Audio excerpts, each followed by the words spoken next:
ईमानदारी का इनाम। सच्चाई और ईमानदारी का फल हमेशा मीठा होता है। एक गांव की बात है। सुबह का समय, पक्षी चहचहा रहे हैं। एक छोटा सा गांव जहां एक गरीब लड़का रोहन अपनी माँ के साथ रहता है।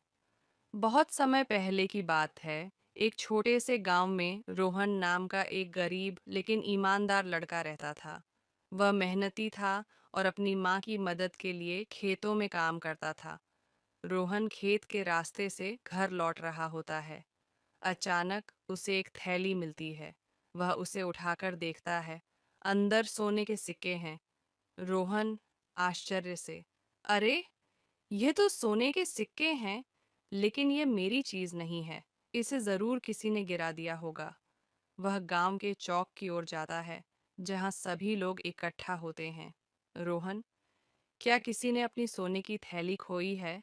व्यापारी का लालच। एक अमीर व्यापारी दौड़ता हुआ आता है। वह लालची होता है। व्यापारी, हाँ, ये मेरी थैली है, लेकिन इसमें तो हीरे भी थे। तुमने हीरे चुरा लिए। गांव वाले हैरान हो जाते हैं। गांव के बुजुर्ग, रोहन बहुत ईमानदार लड़का है, ये चोरी नहीं कर सकता। रोहन शांत रहता है। गांव के मुखिया सोचते हैं और व्यापारी से पूछते हैं।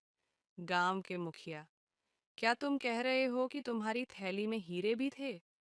व्यापारी गुस्से में, हाँ, हाँ, बिल्कुल थे।